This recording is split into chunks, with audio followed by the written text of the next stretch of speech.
அன்பர்களே, ஆண்டவராகிய இயேசு கிறிஸ்துவின் நாமத்தில் உங்களுக்கு மனம் நிறைந்த வாழ்த்துக்களை தெரிவித்துக் கொண்டு சத்திய வசனம் திருமறை பாட நிகழ்ச்சிக்கு உங்களை அன்போடு அழைக்கிறோம். சத்திய வசனம், இது தேவனின் வசனம். நாம் சோர்ந்து போகையில் கரம் கொடுக்கும் நம் தேவனின் வசனம், நம் தேவனின் வசனம். சங்கீத புஸ்தகம் 119 சங்கீதம் 105. உம்முடைய வசனம் என் கால்களுக்கு தீபமும் என் பாதைக்கு வெளிச்சமுமாயிருக்கிறது. ஆண்டவராகிய இயேசு கிறிஸ்துவனுடைய புண்ணிய நாமத்தினாலே சத்தியவசன நிகழ்ச்சியை காண்கிற கேட்கிற உங்கள் ஒவ்வொருவரையும் ஆண்டவர் ஆசீர்வதிப்பாராக. வேத வசனத்தை சார்ந்த இந்த ஊழியங்களுக்காக நீங்கள் ஜெபிப்பதற்காக நன்றி சொல்கிறோம். உங்களுக்காக, உங்கள் ஜெப குறிப்புகளுக்காக நாங்கள் தொடர்ந்து ஜெபம் செய்து வருகிறோம். ஆண்டவர் உங்களை ஆசீர்வதிப்பாராக. இந்த நிகழ்ச்சியை நீங்கள் பலருக்கு அறிமுகப்படுத்த நாங்கள் உங்களை அன்போடு வேண்டுகிறோம். அருமையானுள்ளே, நெகேமியா என்கிற அந்த பழைய ஏற்பாட்டின் புஸ்தகத்தை நாம் தொடர்ந்து தேவ பலத்தோடு, தேவ கிருபையோடு, தேவ ஆவியானுடைய ஒத்தாசையோடு நாம் கற்றுக்கொள்ள ஆண்டவர் உதவி செய்து வருகிறார். நெகேமியா ஒரு ஜெப வீரன், நல்ல ஒரு ஆவிக்குரிய தலைவர், ஆண்டவருடைய கிருபையினாலே உயர்ந்த பதவியில் இருந்த மனிதன். தன்னுடைய வாழ்விலே அதை விட்டுவிட்டு எருசலேமின் இடிந்து போன அலங்கத்தை கட்டுவதற்காக 12 ஆண்டுகளாக எருசலேமிலே தங்கி அநேக பாடுகளை ஏற்றுக்கொண்டு அநேக நிந்தைகள், அவமதிப்புகள், மிரட்டல்களெல்லாம் சந்தித்து அந்த பணியை அவர் 52 நாட்களிலே அந்த அலங்கத்தை கட்டி முடித்ததை நாம் திருமுறையிலே வாசிக்கிறோம். இன்றைக்கு நான் சொல்லுகிற ஒரு முக்கியமான ஒரு செய்தியானது நெகேமியாவின் புஸ்தகத்திலே 7ஆம் 8ஆம் அதிகாரத்தை நான் சொல்ல விரும்புகிறேன். பிரியமானவர்களே, இந்த 7, 8ஆம் அதிகாரம் முக்கியமான ஒரு அதிகாரங்களாகும். ஆகவே முதல் பகுதிகளிலே அங்கே அலங்கம் கட்டுகிறதை அங்கே நெகேமியா புஸ்தகத்திலே நாம் வாசித்து அறிந்தோம். ஆனால் அதற்கு அப்புறமாக இந்த நெகேமியாவினுடைய பிற்பகுதியை பார்த்தால் அங்கே ஜனங்களை கட்டி எழுப்புகிற அந்த நிலைப்பாட்டை 7ஆம் அதிகாரத்திலிருந்து நாம் தொடர்ந்து அங்கு ஆண்டவர் செயல்படுகிறதை, ஆண்டவர் நெகேமியாவை பயன்படுத்துகிறதை நாம் அறிந்து கொள்ள முடிகிறது. ஆகவே முதல் பகுதி, நெகேமியாவின் புஸ்தகத்தினுடைய முதல் பகுதி ரீபில்டிங் த வால், 2வது பகுதி rebuilding the people of God என்று சொல்லலாம். அநேகர் இன்றைக்கு ஆலயம் கட்டுகிறார்கள், சபைக்குரிய கட்டுமானங்களை கட்டுகிறார்கள், ஊழியத்துக்குரிய அந்த அநேக கட்டடங்களை கட்டுகிறார்கள். அதை நான் தவறு என்று சொல்வதில்லை. ஏனென்றால் அது தேவையானது, அவசியமானது, ஆண்டவருக்கு மகிமையாக காணப்படுகிறது. ஆனால் அதே சமயத்தில் என்னுடைய தனிப்பட்ட கருத்து என்னவென்றால், ஒருவேளை ஆலய கட்டுமானங்களுக்கு கொடுக்கிற அந்த முக்கியத்துவத்தை நாம் முதலாவது சபையில் இருக்கிற சபை மக்கள் கட்டப்படுவதற்கு நாம் முக்கியத்துவம் கொடுக்கப்பட வேண்டும் என்பதை நான் விரும்புகிறேன். என் ஆண்டவர் விரும்புவார் என்று ஆண்டவருடைய நாமத்துக்குள்ளே நான் நம்புகிறேன். அநேகர் ஆலயங்களை, கட்டடங்களை கட்டுகிறார்கள். ஆனால் ஆன்மீக வாழ்க்கையிலே ஜனங்களுடைய ஆவிக்குரிய தன்மையை கட்டி எழுப்ப மறந்து விடுகிறார்கள். அப்படிப்பட்ட ஊழியங்கள் கொஞ்ச காலங்களிலே காணாமல் போய்விடுகிறதை நாம் அறிந்திருக்கிறோம்.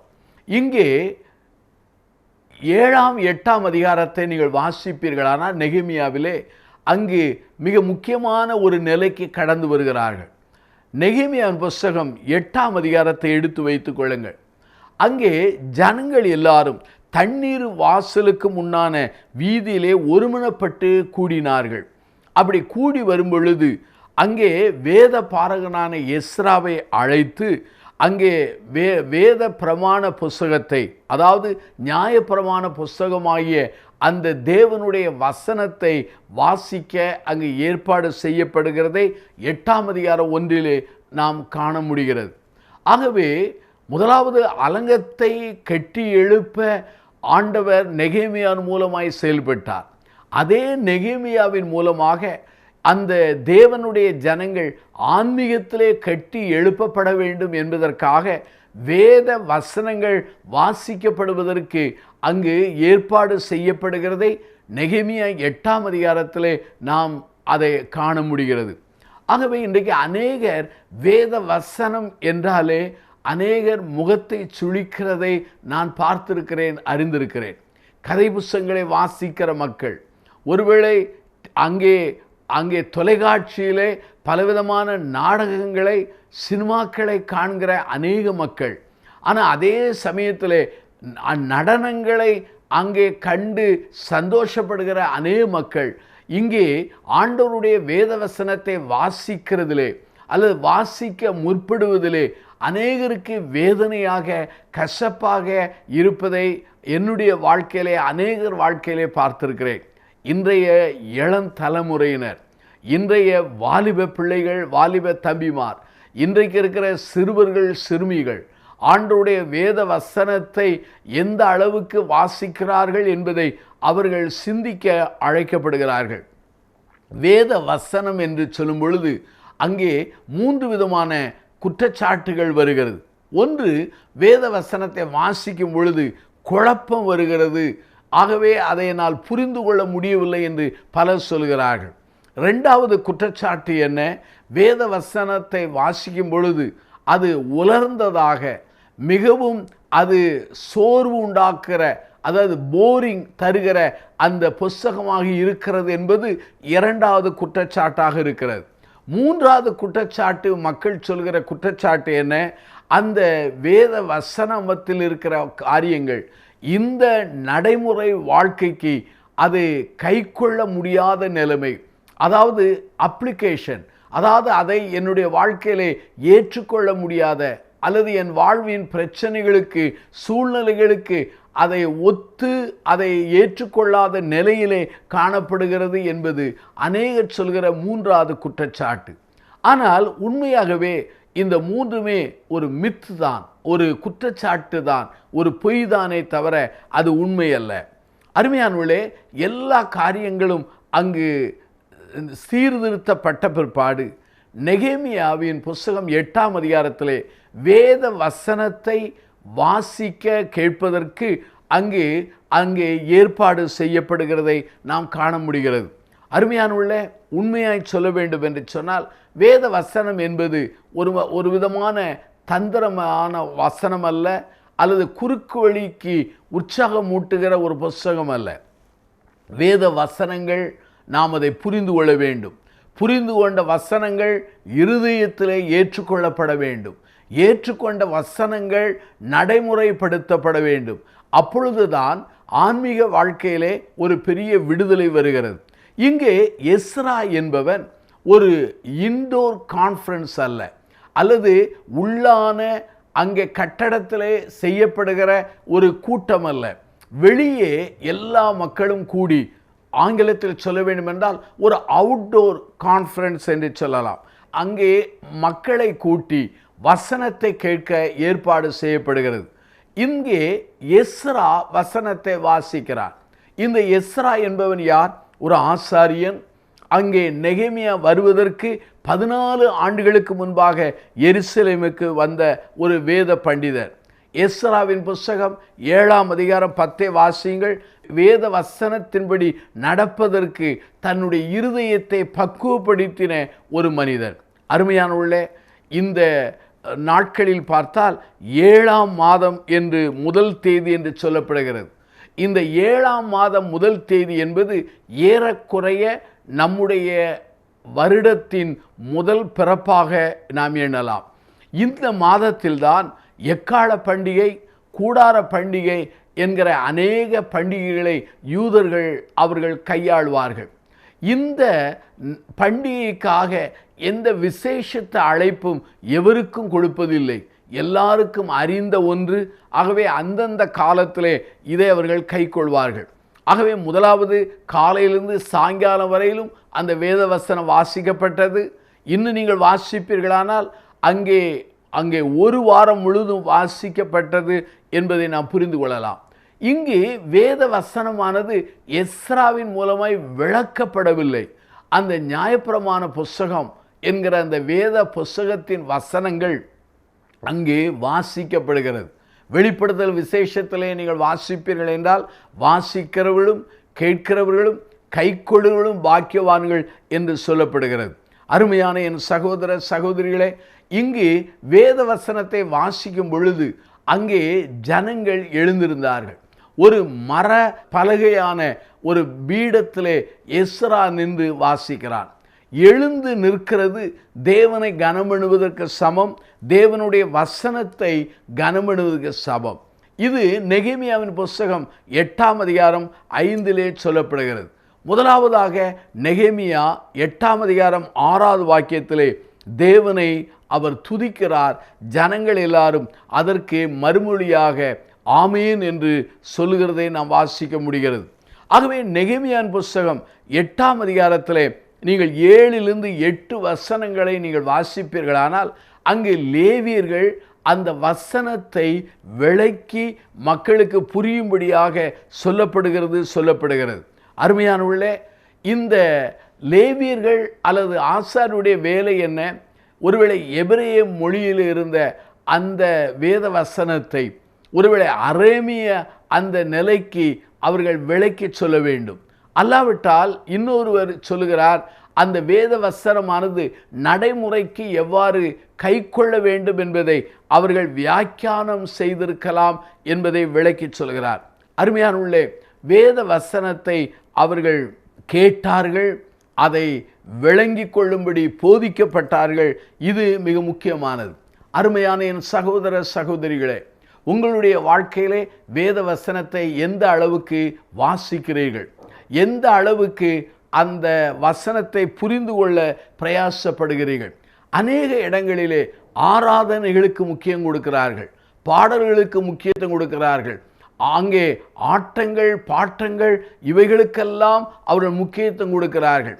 ஆனால் வேத வசனத்தை கற்றுக்கொள்ள வேண்டும், வேத வசனத்தை மக்கள் புரிய வேண்டும் என்பதிலே அநேகர் வாஞ்சி இல்லாமல் போய்விடுகிறார்கள். அருமையானவர்களே, வேத வசனமானது உண்மையாகவே குழப்பத்தை தருகிற ஒரு காரியம் அல்ல, அது புரிந்து கொள்ளுகிற ஒரு காரியம். வேத வசனத்தை வாசிக்கும் பொழுது தெளிவு வருகிறது. வேத வசனத்தை வாசிக்கும் போது கண்களிலே வாழ்விலே ஒரு பெரிய தெளிவை நாம் அறிந்து கொள்ள முடிகிறது. ஆகவே நெகேமியாவின் புஸ்தகம் 8ஆம் அதிகாரம் 9 பாருங்கள். அந்த வேத வசனத்தை வாசித்த பொழுது அவர்களுடைய வாழ்க்கையிலே அங்கு போரிங்கோ அல்லது உலர்ந்த நிலை காணப்படவில்லை. அங்கே 8ஆம் அதிகாரம் 10 வாசித்து பாருங்கள். அந்த ஜனங்கள் அங்கே உற்சாகப்படுகிறார்கள். முதலாவது 9ஆவது வாக்கியத்திலே வேத வசனத்தை கேட்டவுடனே உணர்வு வந்தது, அவர்கள் அழத் தொடங்கினார்கள். தங்களுடைய அன்றாடக வாழ்க்கையும் தங்களுடைய அன்றாடக ஜீவியத்தையும் தங்களுடைய தற்போதைய நிலையை வேத வசனத்தோடு ஒப்பிட்டு பார்த்தபோது ஜனங்கள் எல்லாரும் அவர்கள் அழ ஆரம்பிக்கிறார்கள்.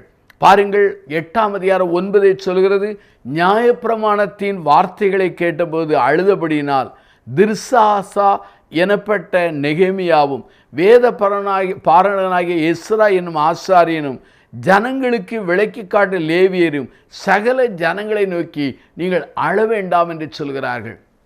அருமையானவர்களே, வேத வசனம், வேத வசனத்தின் வியாக்கியானம், வேத வசனத்தின் விளக்கம்தான் என்னையும் உங்களையும் உணர்வடைய செய்யும். வேத புஸ்தகமானது நாம் மூம்பார்க்கிற கண்ணாடி. வேத புஸ்தகமானது குதிரைக்கு போடப்பட்ட ஒரு கடிவாளம் என்று சொல்லலாம்.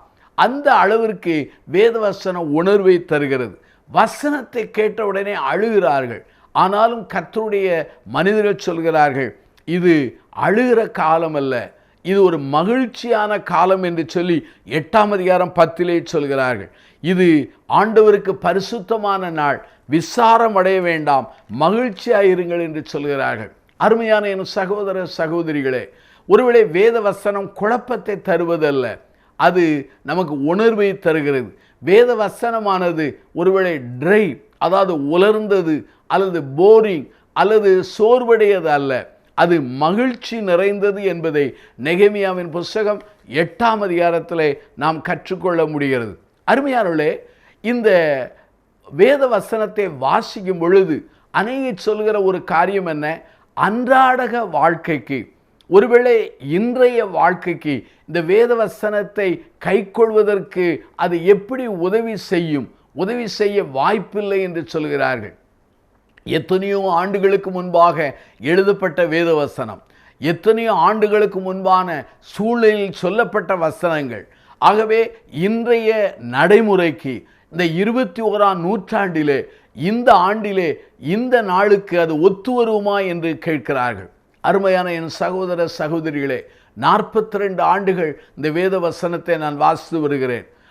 ஒவ்வொரு நாளுக்கும் அந்தந்த காலத்துக்குரிய சூழ்நிலைக்கு தக்கதாக வேத வசன வியாக்கியானங்களை உள்ளடக்கியதான் இந்த வேத வசனம். அருமையானுள்ளே, இந்த வேதத்தை அவர்கள் வாசிக்கிறார்கள். வாசித்த பொழுது அவர்களுடைய வாழ்க்கையிலே விடுபட்ட ஒன்றை அவர்கள் அறிந்து கொள்கிறார்கள். நெகேமியாவின் புஸ்தகம் 8ஆம் அதிகாரத்தை பாருங்கள். அங்கே 14 சொல்கிறது, அப்பொழுது நியாயப்பிரமாணத்திலே இஸ்ரவேல் புத்திரர் 7ஆம் மாதத்தின் பண்டிகையிலே கூடாரங்களில் குடியிருக்க வேண்டும் என்று கர்த்தர் மோசேயை கொண்டு கற்பித்த காரியம் எழுதியிருக்கிறதாக கண்டார்கள். ஆகவே இந்த வேத வசனத்தை வாசிக்கும் பொழுதுதான் கூடார பண்டிகையை அவர்கள் கை கொள்ளவில்லை என்பதை உணர்த்தப்பட்டு அந்த கூடார பண்டிகையை கை கொள்ள அவர்கள் முயற்சிக்கிறார்கள். 8ஆம் அதிகாரத்தை பாருங்கள், 17ஐ பாருங்கள்.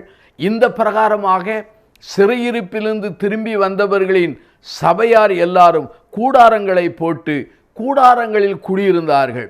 அதாவது நூனின் குமாரனாகிய யோசுவாவின் நாட்கள் மட்டும், அந்நாள் மட்டும் இஸ்ரவேல் புத்திரர் செய்யாதிருந்து இப்போது செய்தபடியால் மிகுந்த சந்தோஷம் உண்டாயிற்று.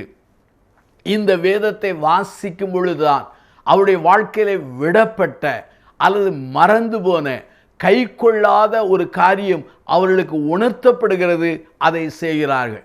இந்த கூடார பண்டிகையினுடைய நோக்கம் என்ன? இஸ்ரவேல் ஜனங்கள், அவருடைய முற்பிதாக்கள் ஒவ்வொரு இடங்களிலும் கூடாரங்களில் தங்கி இருந்ததை ஞாபகப்படுத்துகிறார். ஆகவே அந்த கூடார பண்டிகையிலே தங்கியிருந்த அந்த நிலையை அவர்கள் கை கொள்ளும் பொழுது தேவன் தங்களை நடத்தின கடந்த காலத்தையும் தேவன் நிகழ்காலத்திலே தங்களை ஆசீர்வதித்ததை அவர்கள் புரிந்து கொண்டு தேவனை கனம் பண்ண வேண்டும் என்கிறதை ஆண்டவர் கற்றுக் கொடுத்தார். அருமையான சகோதர சகோதரிகளே, வேத வசனத்தை வாசிப்பதினால் குழப்பமில்லை, உணர்வு உண்டு, தெளிவு உண்டு. வேத வசனத்தை வாசிப்பதினாலே உலர்ந்து போகவில்லை அல்லது சோர்வடையவில்லை, அங்கு மகிழ்ச்சி காணப்படுகிறது. வேத வசனத்தை வாசிப்பதினாலே இன்றைய நாட்களுக்கு அது ஒத்து வருமா என்று கவலைப்படாதிருங்கள்.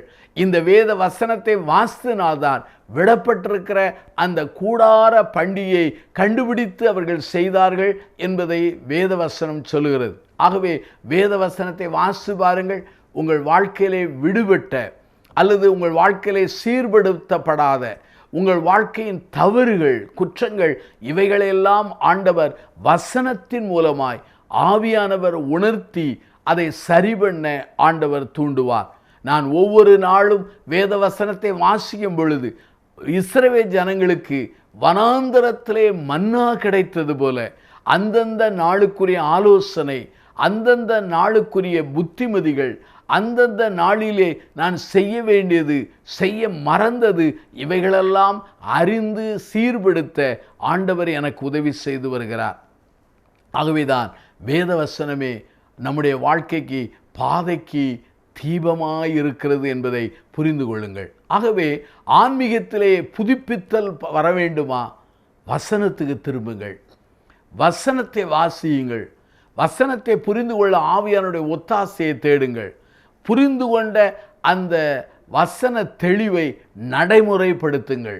வாழ்க்கையிலே புதுப்பித்தலும் ஜெயத்தையும் பெறுவீர்கள். பிரார்த்தனை செய்வோமா? ஜீவனுள்ள பிதாவே, வேத வசனத்துக்கு இந்த இஸ்ரவேல் ஜனங்கள் முக்கியத்துவம் கொடுத்ததை அந்த நெகேமியா ஆண்டவரை 8ஆம் அதிகாரத்திலே நாங்கள் கற்றுக்கொண்டோம். ஆண்டவரே, வேத வசனமானது இன்றைக்கும் உயிர் உள்ளது, ஜீவன் உள்ளது, மனிதனை மாற்றுகிற வல்லமை உள்ளது. மனிதனுடைய தன்மையை, அவருடைய குணநலன்களை எல்லாவற்றையும் மாற்றி ஒரு வெற்றி நிறைந்த ஒரு வாழ்க்கையை கொடுக்கிற மகிமை உள்ளது என்பதை நாங்கள் கற்றுக்கொண்டோம்.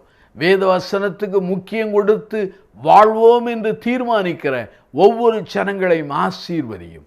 இயேசுவின் நாமத்தில் பிரார்த்திக்கிறோம் ஜீவனுள்ள பிதாவே, ஆமென்.